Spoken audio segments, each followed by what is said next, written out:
Welcome back to another episode of the Executive Code Podcast, and we're here talking all about personal mastery. If you want to find out more and how different ways of getting in touch, all you need to do is go over to www.paulwilliamdavis.com, and there's a number of different resources and access to our online community there as well that you can find out more about. So I'm joined here to find out a little bit more about personal mastery with Nicole. And Nicole has another question for your listeners, as in you guys, and then also for herself. So let's see what questions are on this particular episode. So Nicole, what have you got for us this week?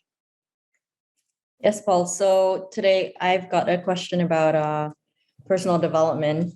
And specifically, we always hear the phrases, follow your passion and do what you'll love, and you'll never work another day in your life. Should people follow their passion, and why or why not? Okay. I love it when this one comes up, because it's actually one of the things that I kind of rail against a little bit. And I'll explain that in a short while. First of all, okay, so when people say passion and to find your passion, what they're actually not realizing is that the origin of the word, which goes back to Latin. So the origin of the word passion is actually from the Latin word pati, which is to suffer.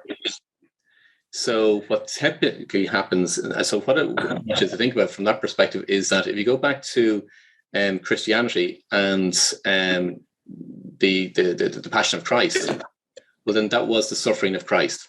That was the crucifixion of Christ. So that's where the origin of the word passion comes from. All right.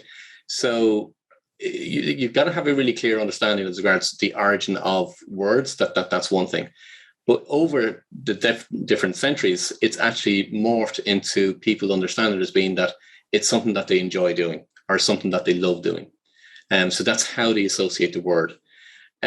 What I suppose there is a bit of a distinction between passion and what people are really, really looking for. In my perspective, passion can be transient. So let me explain that. Passion are, the way people are looking to try and find out what their passion is or what they're passionate about. It's typically reference to things that they're either nice to do or things that they enjoy doing. But it's like, when you eat a bar of chocolate, you enjoy eating a bar of chocolate, you get enjoyment from eating the bar of chocolate, but it's quite transient. All right. And people have this understanding of that's what you're supposed to try and find out, as in find your passion. What is it that you enjoy doing? And as a result of that, people find it difficult to find out what their passion is. Because let me put it this way, as you know, Nicole, there's a lot of things that I'm passionate about. For example, everything to do with all different flight experiences or going for a walk on the beach or whatever. There's a lot of things I'm passionate about, but they're absolutely nothing whatsoever got to do with my purpose. And I suppose what I would like people to understand is really what is it that they're looking for. So where people find, as you rightly asked, Nicole, find your passion, you never have to work a day in your life. People ask that question, but they're not really 100% sure about what it is that they're looking to try and get by finding their passion. Now, really what people are unconsciously looking for is fulfillment. And that's very, very different. So when it comes to that phrase, find your passion, you never have to work a day in your life. Ultimately, what a person is looking for is fulfillment in their life. Now, fulfillment is very, very different. And as you know, because we've discussed this on previous episodes, fulfillment comes from your genius drivers, because that's your unconscious genius drivers. And by you fulfilling your genius drivers, that's where you're getting fulfillment from. Now, what I use the phrase on is passion follows purpose. So what I mean with that is that when you're working on your purpose and you're working in line with your genius drivers, that's where you're getting fulfillment from. But the fulfillment, what people interpret as being passion, it's a much, much deeper level. It's an expression of joy. It's exponential. It's no longer transient. Because the more and more you work on your purpose, the bigger it gets, meaning the bigger your passion gets, the bigger your enjoyment gets, the bigger your joy gets, the bigger fulfillment you get. So it's all connected from that perspective. So passion follows purpose. So the first thing that I would say, instead of trying to find your passion, maybe ask a slightly different question. A better question to ask maybe will be go along the lines of, what do you find yourself naturally doing that you enjoy doing? And what I mean with that is because now you don't have to be externally motivated for what it is that you're doing, that you enjoy doing. Meaning, look for the things in your life that you find that you naturally do and that you enjoy doing. Meaning, you don't need someone or something else to externally motivate you. And when you ask yourself that question, you start to look for the evidence in your life and you start to seek the answer to that question. Now you'll find an awful lot more answers in terms of what is it that you're actually going to get enjoyment from, because that will link back to what you're actually going to get fulfillment from.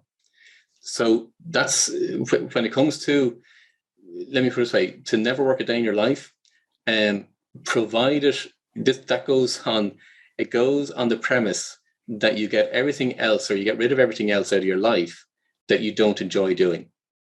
So are you going to work on your purpose? When you find your purpose, are you going to work on your purpose? Of course you are, but you're intrinsically driven to fulfill your purpose, and you're getting the fulfillment from working on your purpose as part of that. It's symbiotic. It's how it works together.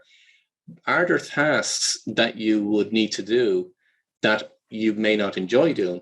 Yes, at the beginning, unless you start to delegate or outsource. And we discussed this on one of our previous episodes in the sense of, people not having a desire to delegate because they want to have something in control, or it could be a fear of loss or something. So we discussed that on a previous episode.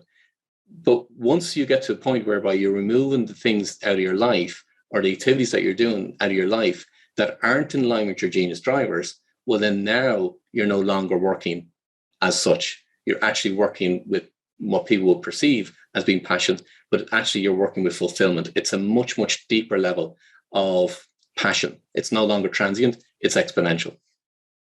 And what people forget is that just because you're passionate about something or you work hard at it doesn't mean you'll necessarily be good at it. So the question isn't whether to pursue your passion, it's for how long and to what end. So, you can be passionate about writing, but if you can't put food on the table, then maybe you should switch to something else until, you can make money from your writing at least. Yeah, perhaps. But if it's something that you enjoy doing, what you may not have worked out or allowed yourself to be open to, which this is where, there's a few things that then start to come into play, is how do you monetize it? So could you be passionate about writing? You absolutely could. But again, it's a very, very different. It's passion whether you're in line with your genius drivers and whether it's giving you the fulfillment. There's things that you enjoy doing, and that's okay. So you could enjoy writing, but it may not actually necessarily be in line with your purpose or in line with your genius drivers. Two very, very different things. So are you going to are you going to get longevity out of the things that you enjoy doing versus something that's completely in line with your genius drivers, in line with your purpose, and therefore you can monetize it and turn it into a business or turn it into a career whereby, now that's where you're actually putting food on the table. So is it always where once you're able to find your genius drivers, you most likely will be able to find a way to monetize it and then make it your career? Provided you start doing activities that are in line with your genius drivers. Very, very different. I'm glad you raised that, because I can identify a person's genius drivers for an individual, but unless they start doing activities that are in line with their genius drivers, they won't activate the executive center part of the brain. And when you activate the executive center part of the brain, which again, just to repeat for people, that's in the prefrontal cortex. Its purpose is about planning, objectivity, innovation, creativity. So when you activate your prefrontal cortex, your executive center part of your brain in the prefrontal cortex, what you're doing is now accessing how can you achieve what it is that you want to achieve, either in a career or in a business. In this particular question, in terms of how can you monetize it, because now what you're now doing is allowing yourself to be open to all the different possibilities. And now add onto that, when you start to connect with your own conscious, now you're accessing limitless possibilities of how you can actually monetize your genius drivers or your purpose into a business or into a career.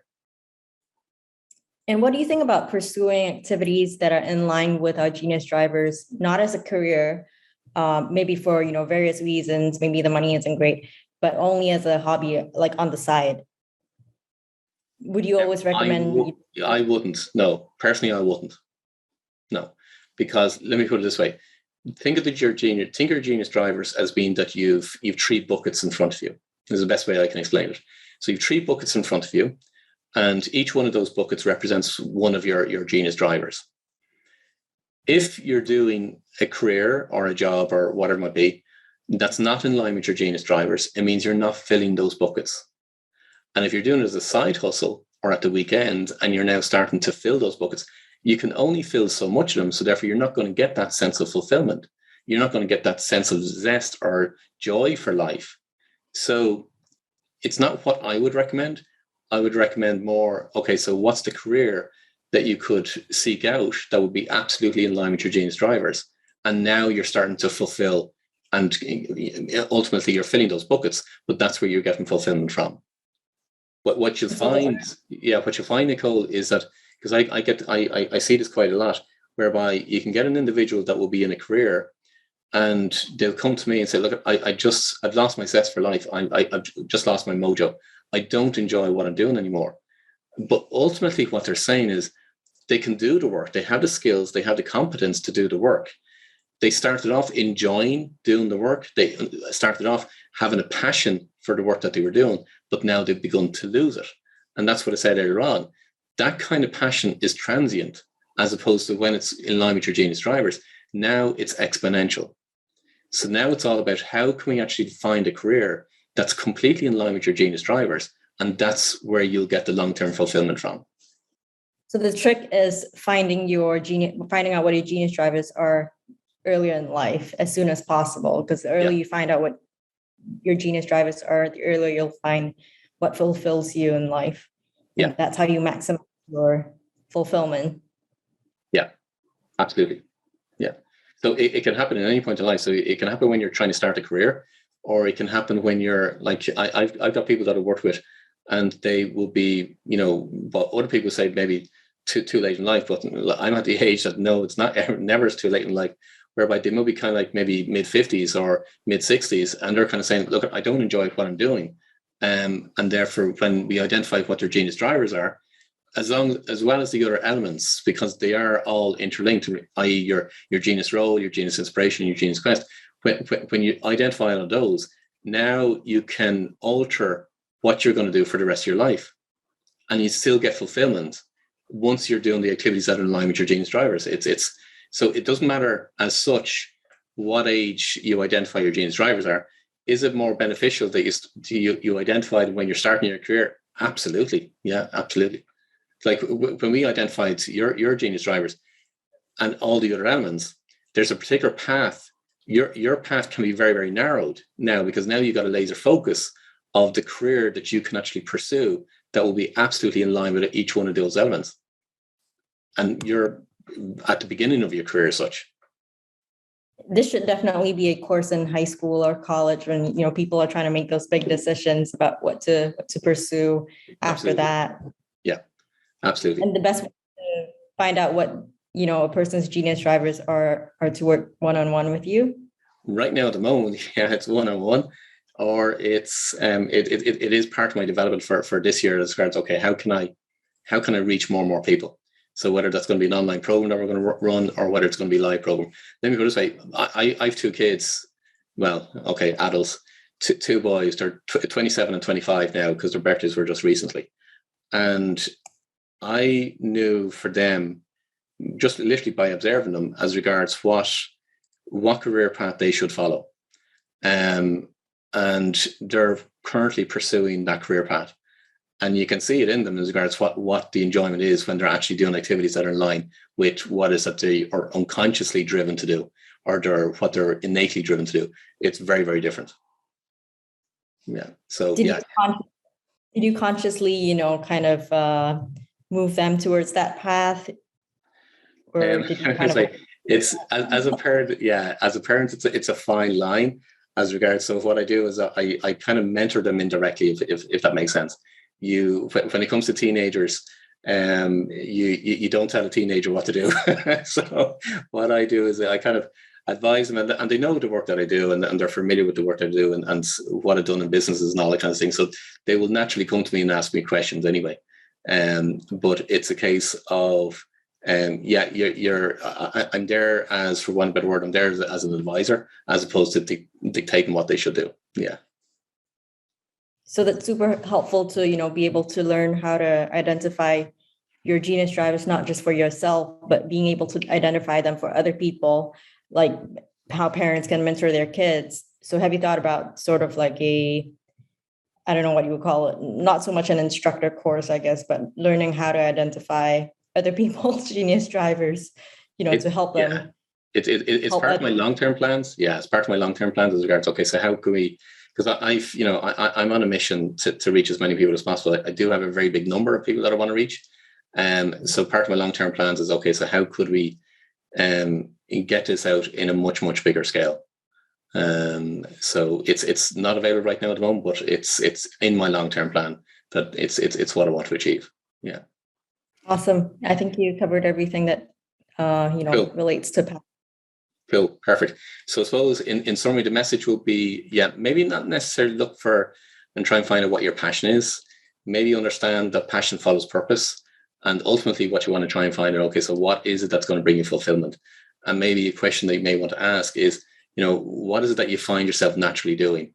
And that's going to start to lead you towards what it is that's going to give you fulfillment. And if you want to find out more about how to identify your genius drivers or how to identify your purpose, by all means, come over to www.paulwilliamdavis.com.